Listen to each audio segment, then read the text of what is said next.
they do what they can, and I say it's all down to relationships. You know. Okay. So you were talking about how you got into the training side and how it's changed to where we've got to now. It's a huge topic, isn't it? Oh, isn't it just? And it's about to change again, isn't it?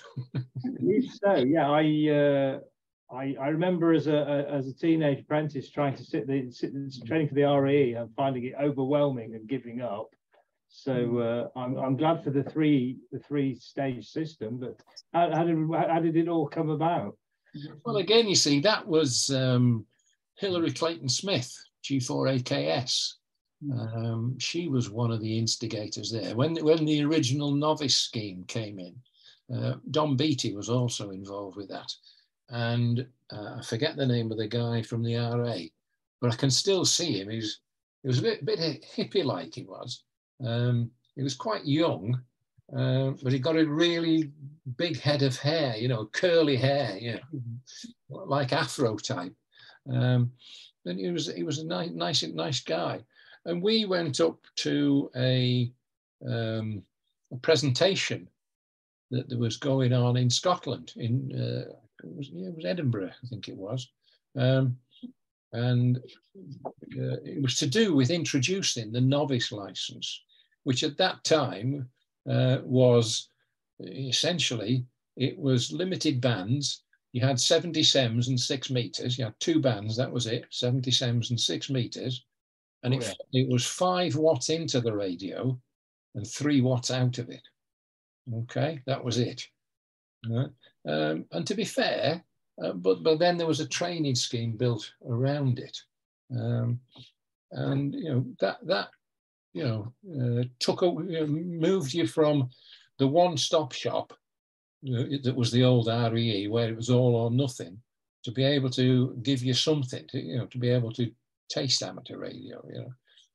It was a bit more than the foundation that you, well, it's a bit along the lines of the foundation, but the problem was it was successful, but it withered on the vine. They didn't refine it as much as they should have done over time. And so it sort of lost its way a little bit. But then, and I can't remember the names of, I think Brian Ray was one of them, who were involved in coming up with the 3-tier system, in making the novice up to the intermediate, as it's called today, and then introducing the foundation scheme, and again, the foundation, when it was originally envisaged, was only going to be VHF. But I can remember it was viewed by the Scottish guys that, well, that's just going to be the same as the old novice, because up here in Scotland, we've got hills which sort of stop, radio waves quite dramatically. VHF, UHF, so unless you give foundation licensees access to the HF bands, then it's just gonna fall flat on its face. So that was a privilege that was added to it. And then it was made available to clubs to train and to run the exams. There was the Morse assessment to be able to get on HF, and none of the rules had ever changed, but they just reinterpreted them, should we say. Whatever it said within the rules with regard to access to the HF bands, it talked about a knowledge of Morse. It didn't specify that it had to be 12 words a minute or 15 words a minute or X words a minute. And so somebody decided, well, okay, if we do what we did, which the Morse assessment, then there's a basic knowledge of Morse code, and that satisfies the requirements. So it was a completely different picture. And clubs really sort of took it on board. And it's interesting because I've got some numbers that I can show you in a bit with regard to training and stuff like that. A number of clubs up and down the country that provided training, ran the exams and things. was absolutely great. So that was it. Was there something else you mentioned? What was it? Was the? I just try to think. Yes. We'll be moving inexorably towards what's happened in the pandemic. I assume so. That's where it went bananas. That's it. Yeah.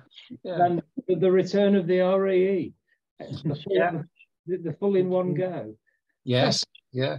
Well, the full in one go had been talked about for quite a while before the pandemic.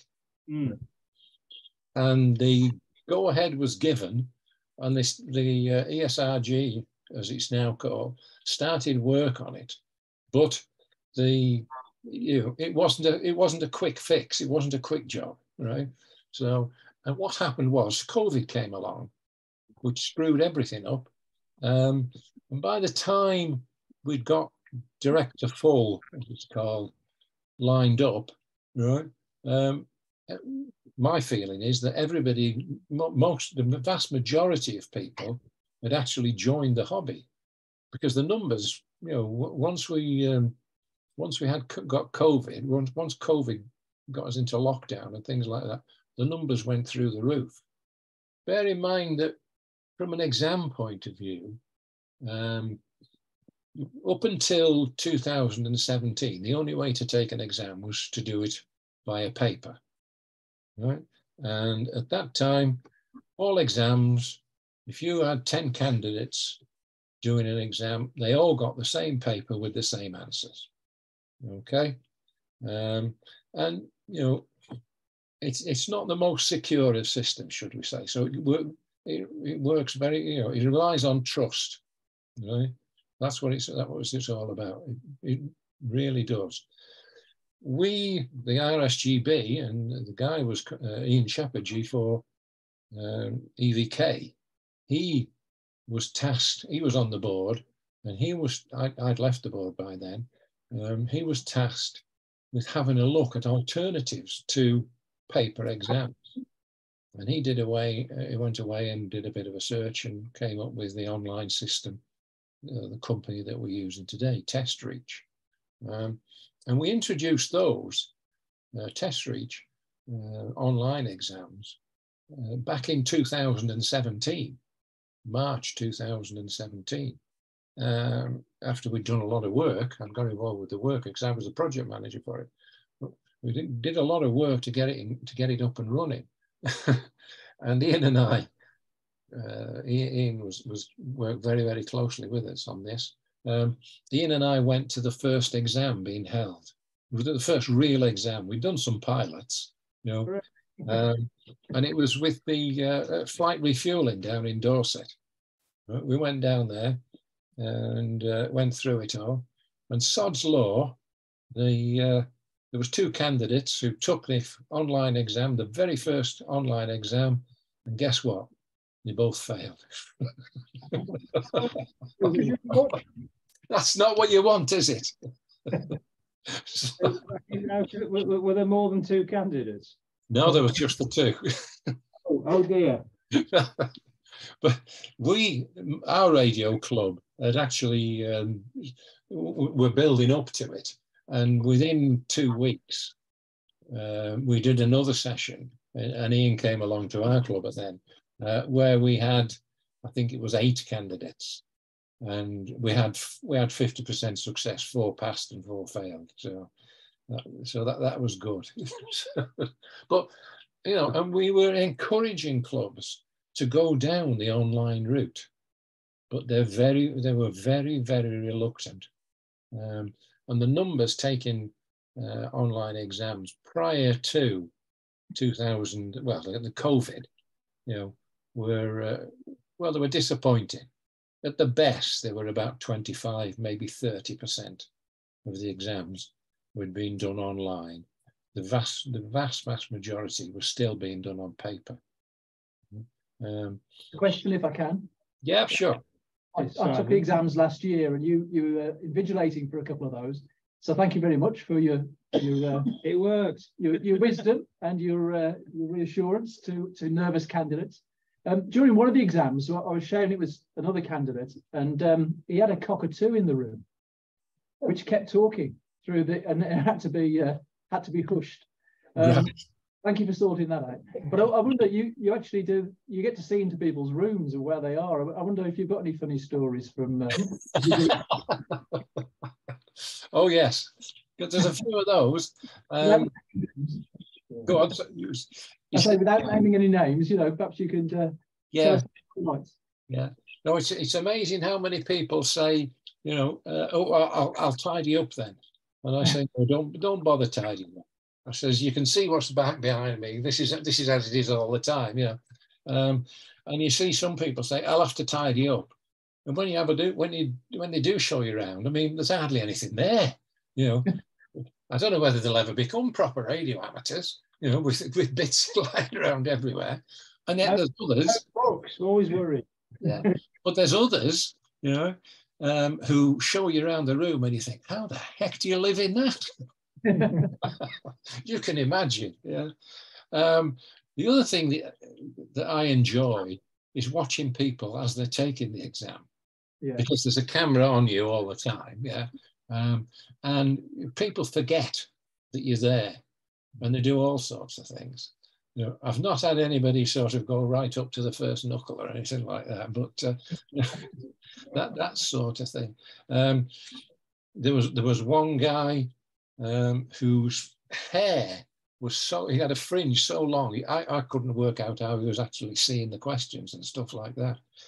One guy, he'd failed the full exam twice, took it for the third time, and when it came to actually submitting his answers, he was so scared, he put his hand over and looked between his fingers, right, to see as he pressed the button.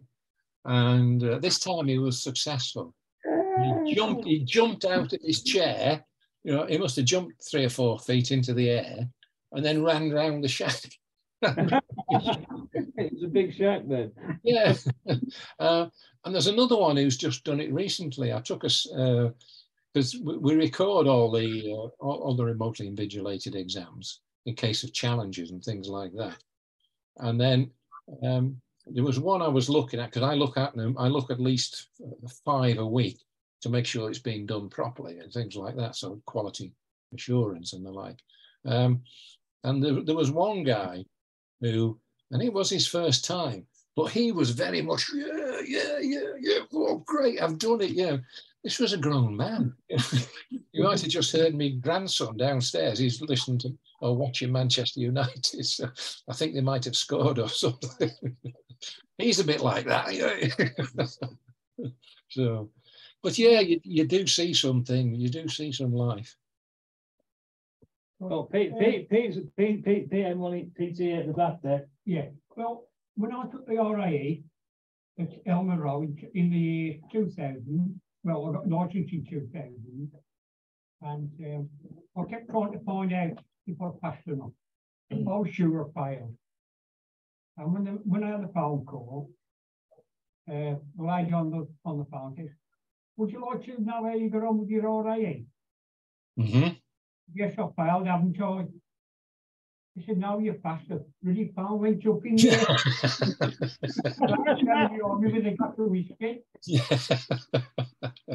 Yeah, I've had people in tears, grown men in tears. Everybody kept saying, "Go for the M3, so you can go on HF." Yeah. No, I'm not going for the M3. I'll sort it out. And in the end, I gave up. I went for the M3. A month later, they changed the rules, so the M1 score, I could go on HF. Right. Yeah, because that was when we introduced the foundation license, there was this argument about, well, why should they have it? Why should newly licensed people with a foundation license be able to go on to HF, whereas me as a G7, or a G1 or whatever, can't. So that's when they decided that if they did the Morse assessment, then that was deemed sufficient, they could then go for an M3 call and then get on the HF bands. You know, but then that was in place for a while, but then it got disbanded altogether and everybody got HF, you know, full stop. So I've seen our young shortwave listener at the back there. I'm 80. What's my chances of passing a foundation course? very, very high, very high. The pass rate for the foundation is about 89%. If you know, yeah, and the oldest person that we've had pass the foundation was 94. The youngest was 9. So come on, fill your boots. Right? Get yourself. If you do a search, well, either Essex Ham or GM6DX, Golf Mike 6 Delta X-Ray, they do online courses. Okay, you need to get hold of the book as well. You know, the Foundation License Manual. Check out the mock papers on the RSGB website and the schedule questions, right? And you'll get through it, no problem at all. You know, there's loads of help. You know, I presume you've got access to a computer and the internet and things. I have, yeah. Yeah. Do a search for foundation courses. Cornish Amateur Radio Society, Essex Ham, as I say, OARC, Chelmsford used Chelmsford. Slides were very, very good years ago, but I don't know when I did it. Yeah, no, they're still good now. In fact, I was with Murray on Saturday. Yeah. So no, don't hold back. Don't hold back. Get it in there. My shack are available. It's, you know. That's it. Yeah. Can't get any problems. That's a bit tight for cycles. Oh, yes. So you were talking about the number of exam candidates before, and then what happens at the moment the pandemic happens. Yeah, let me just. It's time for the graphic. Yeah, that's it. I need to find them. I need to get them in the right place. That's it. So I saw it on another show. Went crikey. Ed. Yeah. Training and exams, right? Okay. You must be in one of those pictures. No, I'm not. So, let me just. Right. This was the breakdown of exams. Can you see that, hopefully? We're just sorting out the speed. Yeah.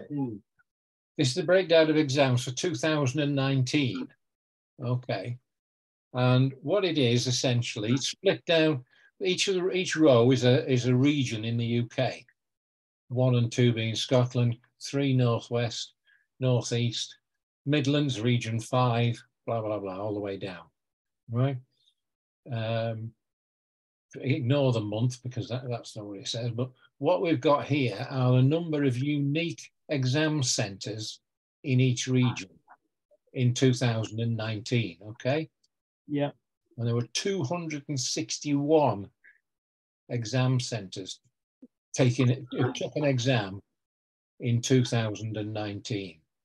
And that equated to 1,654 foundation candidates, 759 intermediate candidates, and 660 full candidates, or advanced as it was known then.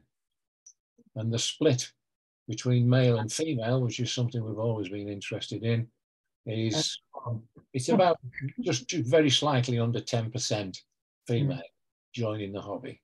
Okay. So that's 2019, 261 exam centres, and what's that working out at? Well, 16, 18 to 4, 3,000 in round numbers, isn't it? Candidates. Okay. This was the number of online exams done at that time. Remember, I was talking about how the take-up had been very disappointing. Right?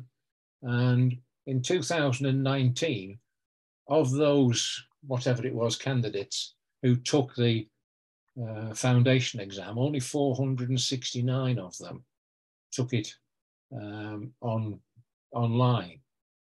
Okay, but that had gone up from 2018, so it was getting better. But clubs were very reluctant to actually use the online system.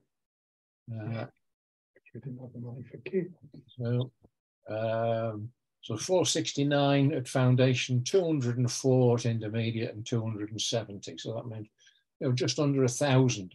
So we're on the 30% mark, as I was saying before. We're doing online exams as compared to paper exams. The beauty about online exams is that as a candidate, you know your result right away. Okay, there's only you knows it as well. It's not as if you have to sit there and wait, which you do with paper exams, or even go away and wait for a letter through the post if you're doing the full exam, because that's not marked locally. So foundation and intermediate are still marked locally. So, excuse me. And from another aspect, the benefit of online exams is that you can have, every candidate has a completely different paper. Whereas on paper exams, we've changed it slightly. Each candidate gets the same questions, but the answers are shuffled now, right? And that caught quite a few people out when we introduced that. So the answer to your question 1 might be A, but to my question 1 it will be C, and to John's it will be D, and that sort of thing. So it makes local marking a little bit more difficult, slower. So that's 2019. That's where we were. Where are we now with clubs and running exams? Right. This was in last year, 2022. Remember, 260 something unique clubs ran an exam in 2019. 261. Well, only 51 did it last year. There were 89. What's going on here? 89 exam sessions. 68 of them, right, were still being done on paper. 21 of them were done online. 58 foundation exams, 21 intermediate, and 10 full. Those were all done by clubs. It amounted to 205 candidates, 164 on paper, 39 online, and 60 didn't bother to show up. No. So that's where we are with that. Just a second. Let me just stop sharing. I'll be back in a second on this. Because I've got. Yeah, so the overall change in numbers is just extraordinary once the barriers of turning up in the exam centre. Yes, that's right. Yeah, let me show you this one now. I'll show you. This is a trend. This is trending over the years. So this is from 2012 to 2022.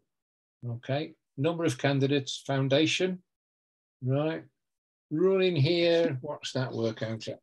It's about 1,700. Yeah, the average over that period, 1,700 candidates a year. COVID struck. We had to stop for a very short period of time, and beginning of 2020, and wow, didn't it go through the roof? Cool. And all of those exams were online. Okay, we developed that system of putting the exam online and doing remote invigilation. It took us about 10 days to work out how to do it. Right. So we didn't stop, for very long at all. it was all doom and gloom at the beginning. People were saying, well, that's it. We're not going to get any radio amateurs into the hobby until all this is sorted out. Well, that obviously didn't fit very well with me. So I went away and figured out how to do this thing.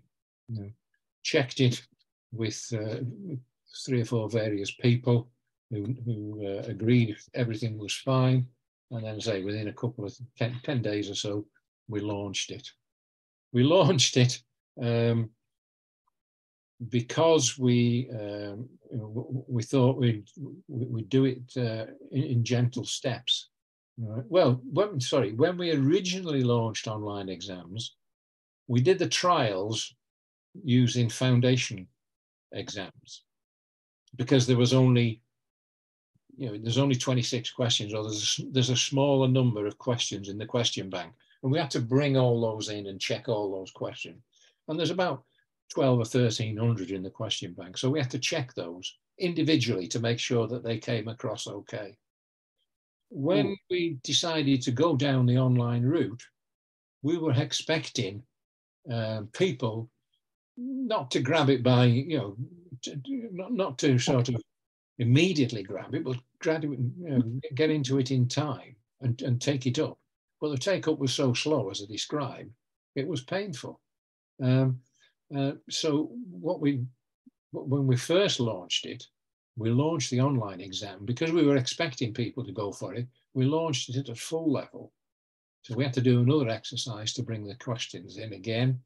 And then, because we were frightened as to whether we could actually sustain the process, right, in the very early days. Well, when it came to lockdown, we knew that the system would work. It was just the invigilation that we needed to mess about with. And we got that sorted very quickly. By the way, we could have just flicked it on. Within test reach, there is a facility for remote invigilation. We could have just flicked that switch, but it would have meant that you'd only been able to take exams during office hours, and you wouldn't have been able to take them at weekend. And where are most of our exams? In the evenings and at weekends, aren't they? Oh, and by the way, it would have doubled the cost of the exam if Test Reach had provided the remote invigilator. And I don't think they would have ever been able to cope with the numbers that you can see on that chart. Okay, so that's why we rely on a team like John. John and myself are part of a team of 27 or so remote invigilators, right, who volunteer their time to do this, and it's really satisfying, to see people's faces, especially when they pass. I mean, it hurts me when people fail, right, and particularly youngsters. I mean, I'm a sensitive sort of person. You might not realize it, but I am, and to see a youngster fail. It is really disappointing. It makes the hair on the back of my neck sort of stand up. I get really emotional about it. I've seen youngsters crying, and I'm almost in tears myself. So, but, excuse me. But it's certainly, How many professional staff help with this?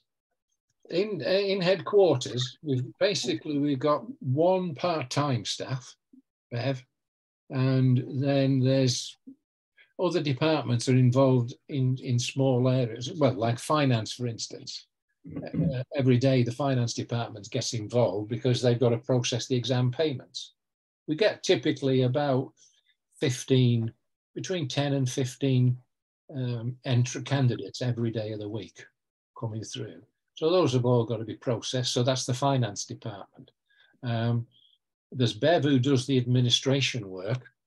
She took over from Rhea, who did it after Carol moved up into her job, what she's doing now. And she does it part-time. She's only from 9 till 2, right? She's in 5 days a week.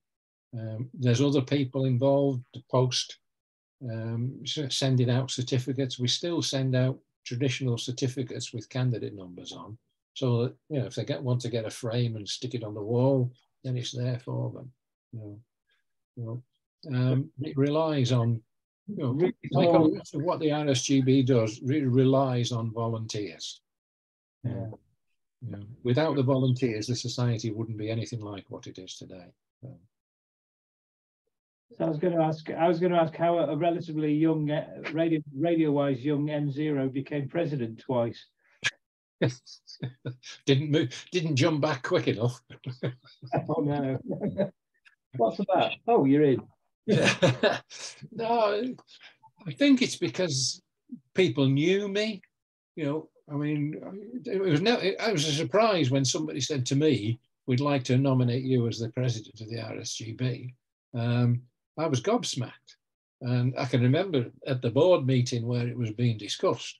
I mean, I obviously had to go out, and I thought, I just can't believe this. So I must have been, there must have been something. I mean, in those days it was an board appointment, right? Whereas now it's an elected role. And the first time, I took over from Colin Thomas, G3 PSM, and is it PSM? I think it is. And those were big shoes to follow. I was always going around because at that time I was working. I used to travel up and down the country. I worked mainly in the steel industry, so I was up and down, going north and going south, South Wales and whatever. So I was very fortunate. I was a department of one, right? All I had to report to was a sales manager, okay? I was sales and projects, but I had to report to a sales manager, and all he was interested in was what's your budget? What's your target? How close to it are you? Have you beaten it? That's great, brilliant. Keep up the good work, that sort of thing. So I was left very much to my own devices. And I managed to be able to, incorporate a lot of the roles associated with the president, in with the job I was doing at the same time as the job I was doing. In fact, I've got a little video that I'll show you what's involved. One of the questions was,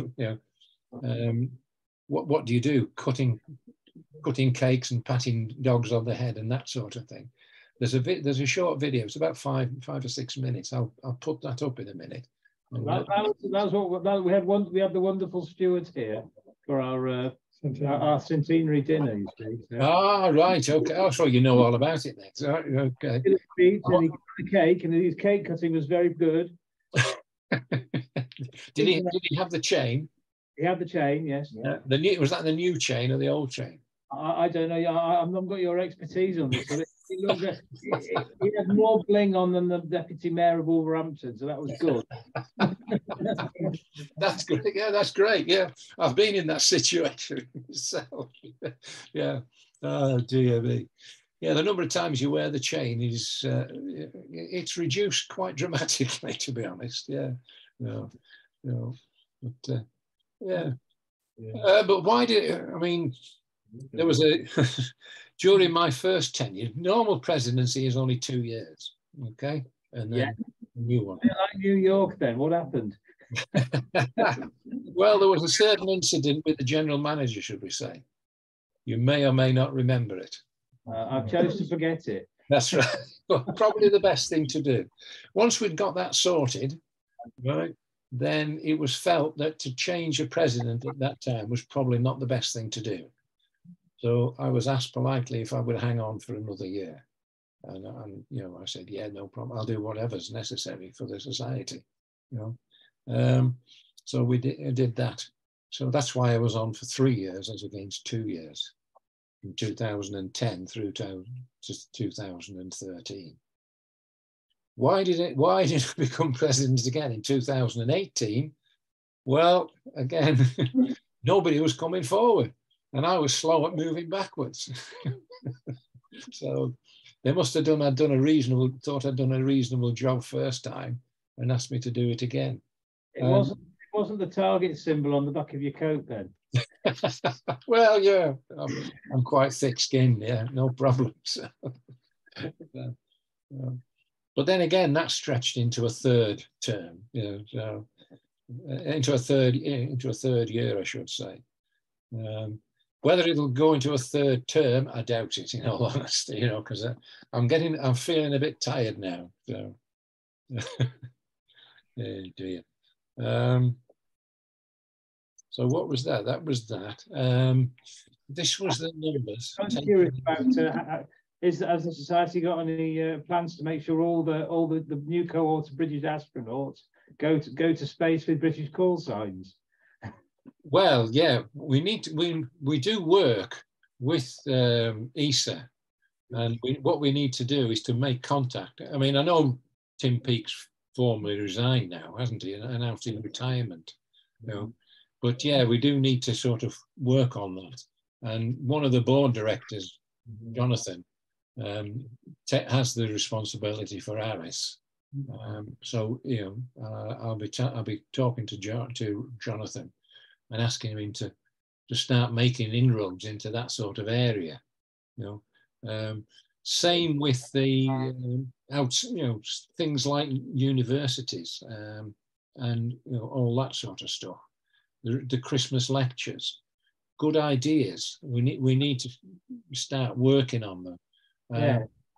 The Royal Institute Christmas lectures, whilst they've done modern communications, I think there's still something that we can do.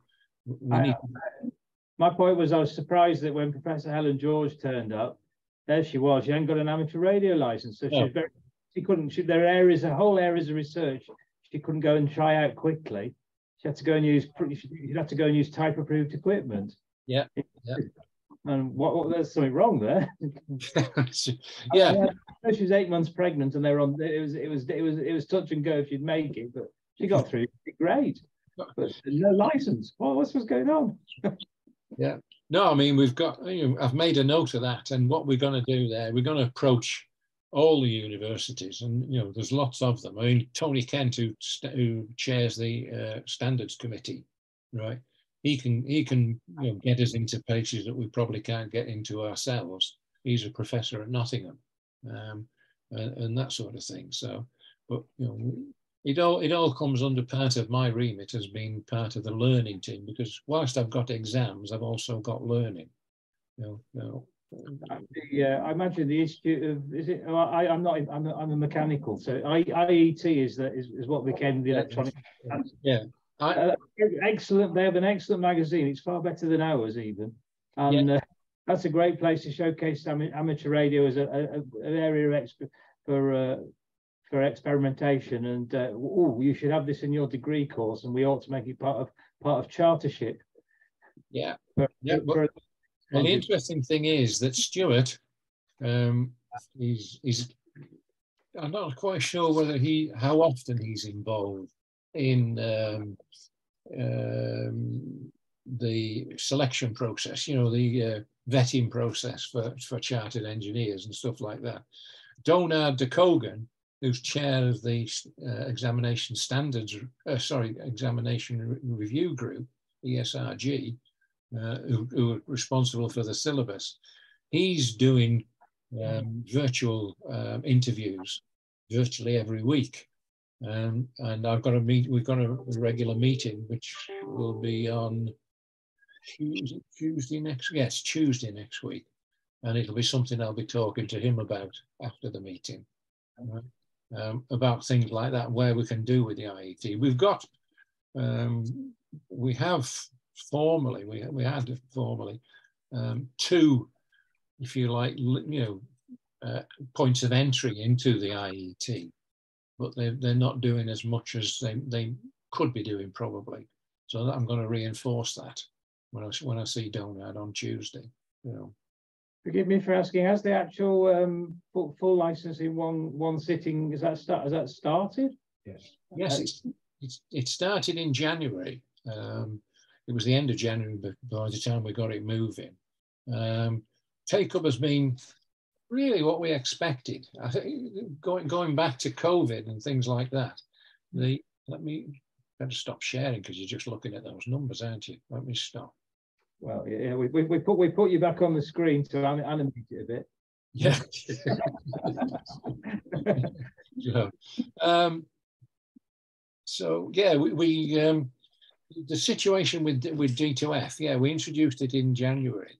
The situation with regard to people taking it is what we really expected, because at the time of starting to put Director 4 together, there was a lot of work involved. It took a lot longer than we anticipated. And what's happened is, my view personally, is that the number of people who want to become licensed have taken the opportunity during 2020, 21, 22, and gone through the 3 stages, right? The vast majority have anyway. There'll still be some who want to do it in one hit. And yeah, we've held 6 exams at the moment. And the pass rate is 50-50. It's 50% pass, 50% fail. Interestingly, the 3 that failed all failed the licensing part. Oh no! Oh no! They're very technically competent. Scientists in one go. So again, sorry. So the engineers and the scientists who I imagine are taking this do very well on everything bar the licensing conditions. Yeah, well, I wouldn't say they do very well, because I was surprised. The pass mark, they need to get, they've got 75 questions and they need to get 50 correct. And of those 50, 14 of them need to be associated with license conditions, right? But they're very clever people, but it's still a challenge. I see it as being a challenge to them, because they've not got, I think there's one of them got over 60 marks. Whereas when I see the results for the full exam, there's quite a few. They've got 58 questions and they get 45, 46, 47 is quite regular. You know? Yeah. So they're not close to 100%. You know, they're not. You know, they're just over the pass mark. They're probably around about the 72, 73% mark. Do you think they need to be shortwave listeners or similar before? Well, that's it, because yeah, I mean that's what's been reflected in the license, failing the license part, isn't it? You know, because we give them the license.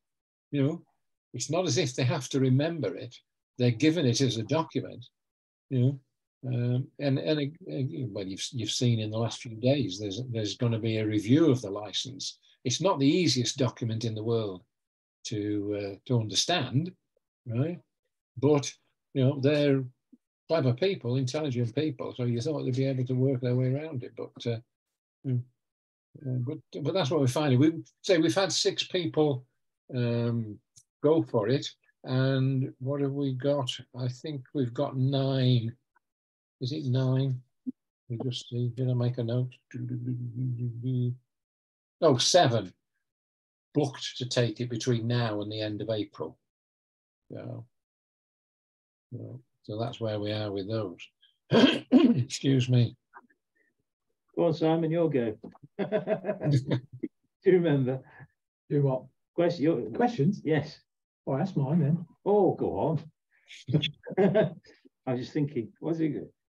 So you wanted to know what encouragement or challenge would you offer to local clubs to further interest in the hobby? That was the sign. Was that one of mine? Yes, oh, it's a cracker. There you go. Big subject. Dave can talk about it. Dave, I'll give a spin to that. So about local clubs, I'm all for this online exams, and I quite enjoy doing them.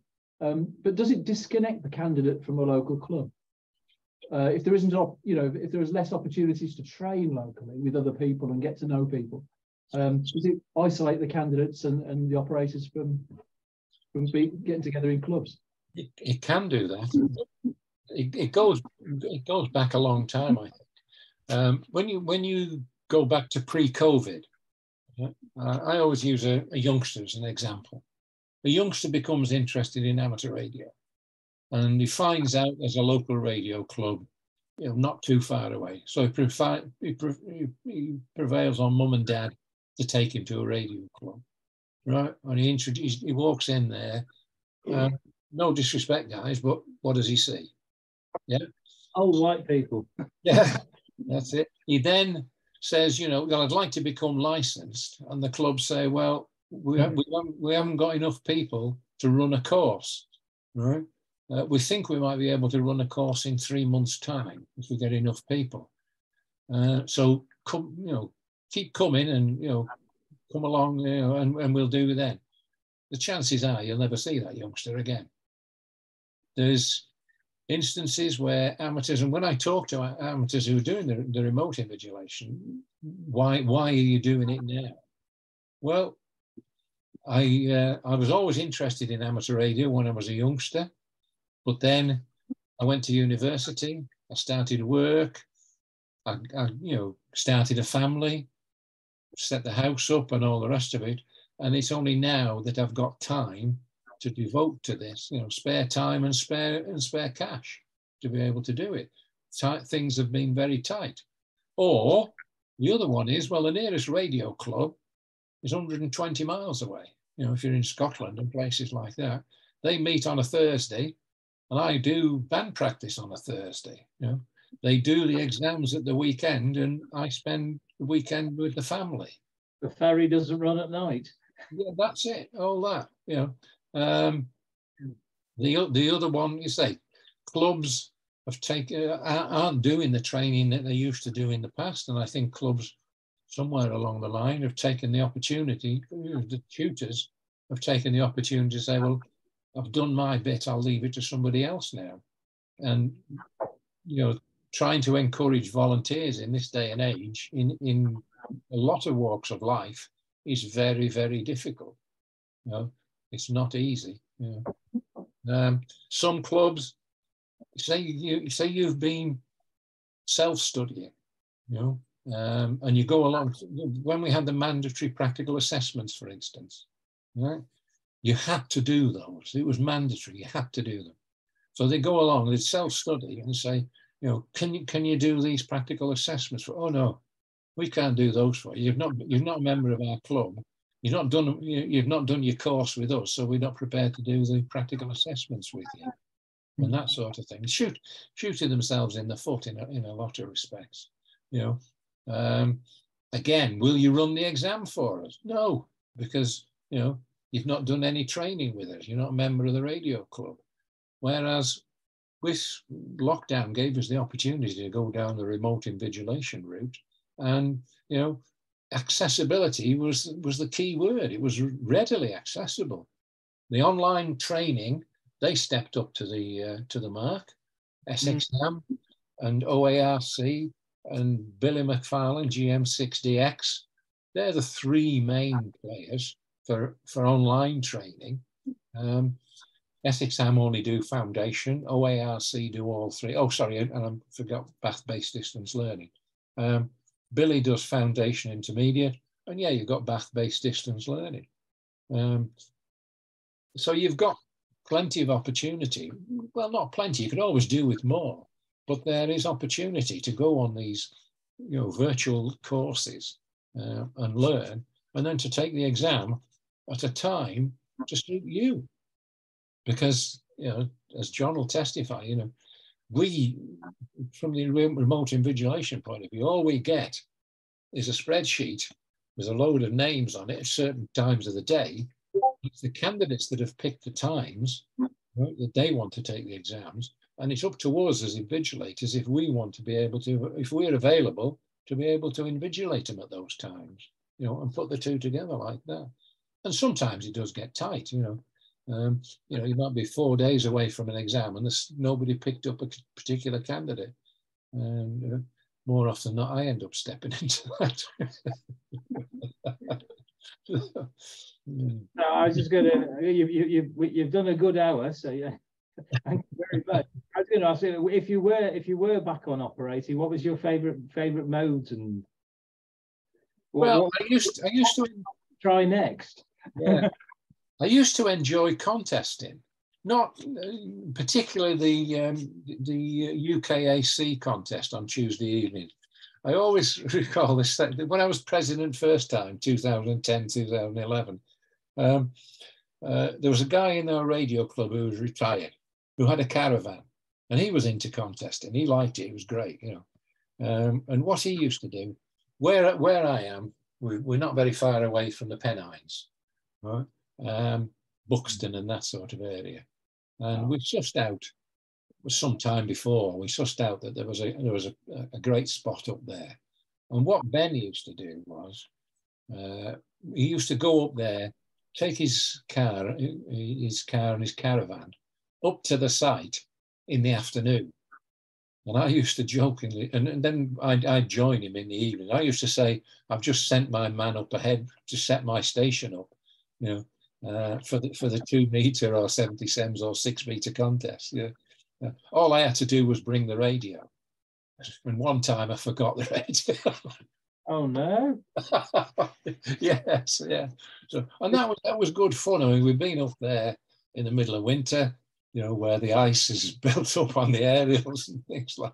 You know, we run out of gas. It was bloody cold. You know, we've had the army walk past us, training to go into Afghanistan and places like that. We had the police knocking on the door saying, "What are you doing up here at this time of night?" So, you know, I really enjoyed that. I've always enjoyed operating where I can actually meet people. You know, HF, I've become a little bit more interested in HF, right? But the chances of meeting people at HF, you know, are quite slim. Whereas, you know, going to a radio rally in a different part of the country. I mean, years ago, we went to, we were doing the contest, the 6 meter contest, and we were away on holiday, and there's a gang of us used to go on holiday camping in North Wales, and we were operating on the 6 meter contest one night, and there was a local station. It was only about 3 miles away, right? And you know, our guy, he's passed away now, sadly, Adrian. He was operating on the band at the time, and we got the local station coming back and saying, "You're splattering all over me. I can't, you know, we're doing all this and all that." And they had a bit of a ding dong between them, you know, and agreed to disagree on who was in the right and who was in the wrong. And I can remember a few months later, I went to give a talk to the. I forget what the club was called now, but it was in West Wales. So we went along, I gave the talk, and you know, after the talk, you get talking to other people, you know, while you're having a drink and packing up and whatever. And this guy came up and said, "Thanks very much for that. Enjoyed that. Great stuff." And what aspects of the hobby are you involved in? And, you know, various other things like that. And I said, "Oh, we do contesting." He said, "Oh, right, okay, yeah, I do contesting." And he says, "What call sign are you?" And I said, "G7H." "You're G7HOA, are you?" Because he was the guy that had the up and downer with Adrian. You know? So, and he didn't realise it was us, and we didn't realise it was him. But we then became friends. You know, and, you know, and that's what the hobby's all about. It's making friends, isn't it? If you remember during lockdown, you know, the hobby, one of the main thrusts of the hobby was get on the air to care. Because at that time, you know, getting out of the house was a no-no, right? And some people were living from hand to mouth, and, you know, amateurs were able to help other amateurs and other people, you know, survive. You know, that was the great initiative then at the beginning of COVID, get on the air to care, to make sure that everybody was safe and had enough. Lots of instances of people going out and doing shopping on behalf of people, you know, because they'd only got half a loaf of bread in and no milk and that sort of stuff. And I've always said that amateur radio, the vast majority of radio amateurs, you know, are a very, very friendly bunch of people. They'll do anything to help others. One instance, when I was doing early on in remote invigilation, 2 candidates, one was in Scotland, one was down southwest somewhere, and we got talking after the exam. They both passed, got talking, and they were saying, "Well, you know, what are you going to do now?" I asked them the question, what's your next step? "Well, first thing I'm going to do," he says, "is I'm going to learn Morse code." This was what one of them said. The other guy, he just dived under his desk. He disappeared for a minute, for a few seconds, and he popped his head up and he pulled out a Morse key.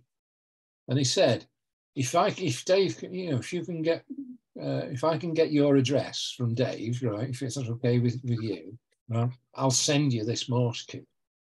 These guys had never met, only in an exam session, right? And there were, there was that camaraderie built up straight off. Bonus. There are some idiots in the hobby, and isn't that the same in any walk of life? Well,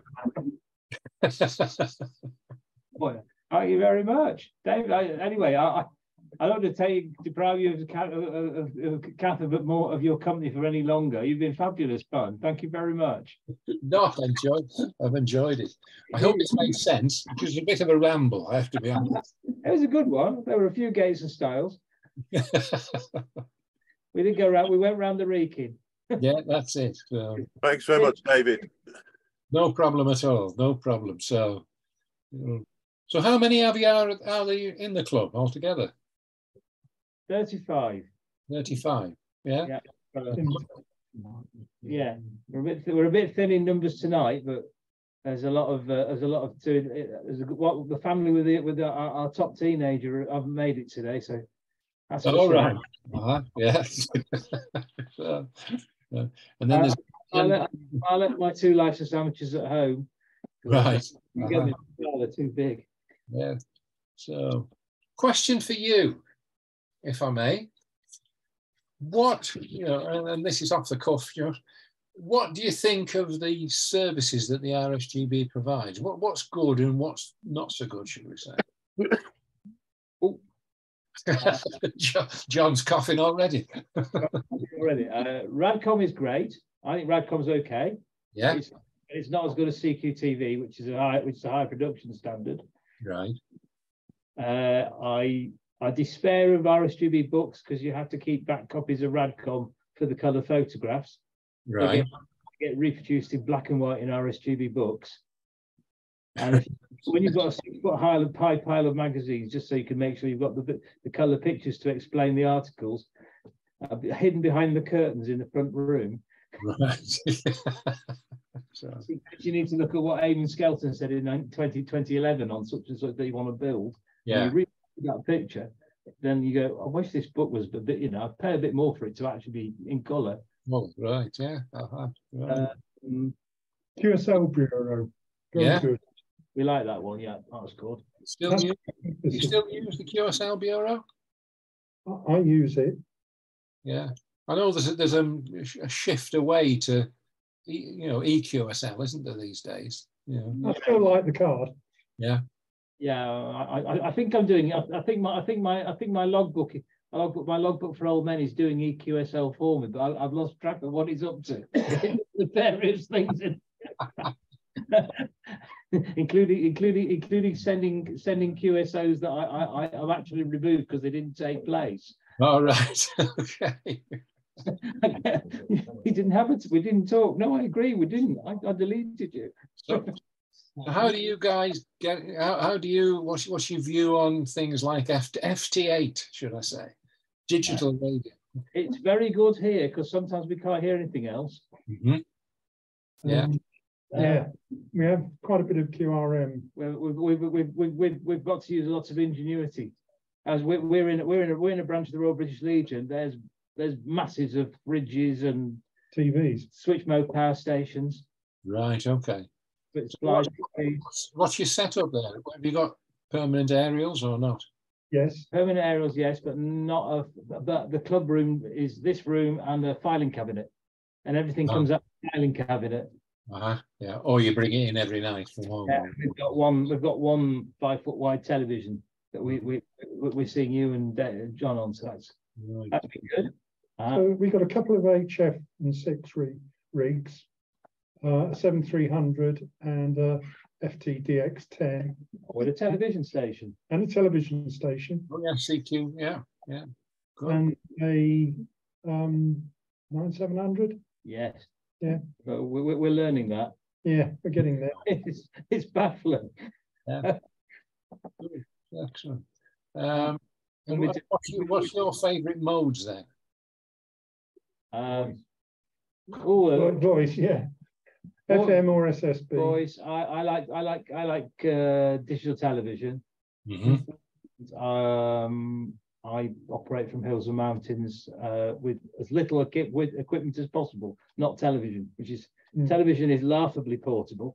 Yeah. Back of the car to a car park in the hills. And you might keep the front wheels on the ground. Oh yeah. But we seem to like voice, and we're learning data. And we've only got one telegrapher left. Right. Two, because we've got Paul from Fit, who runs Fists, comes in here as well. Okay. Right, yeah.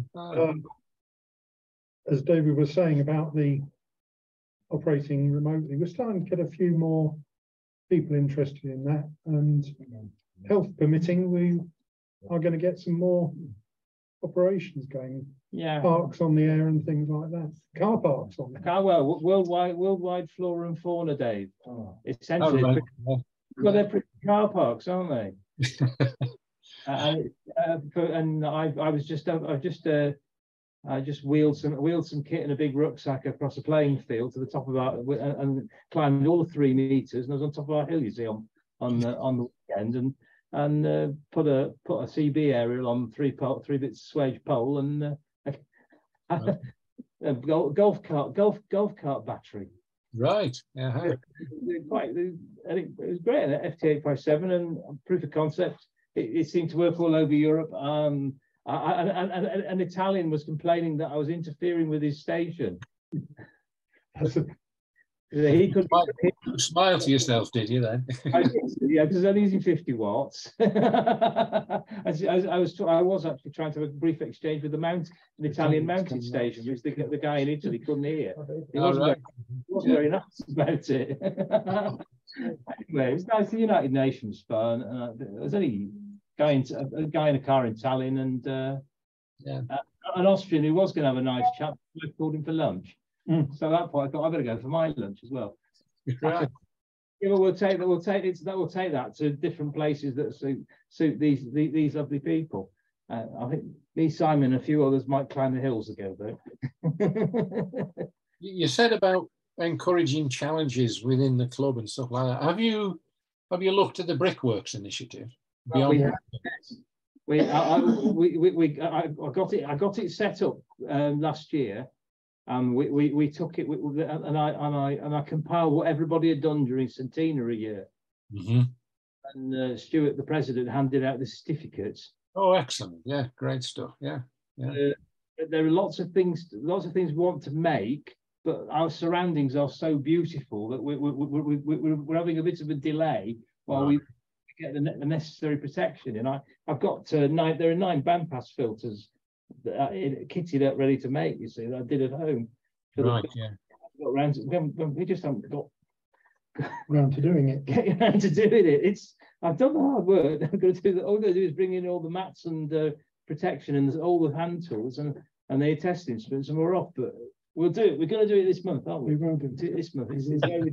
Yes, we're into that, because what you do with your new foundation licensee after they've done their remote into your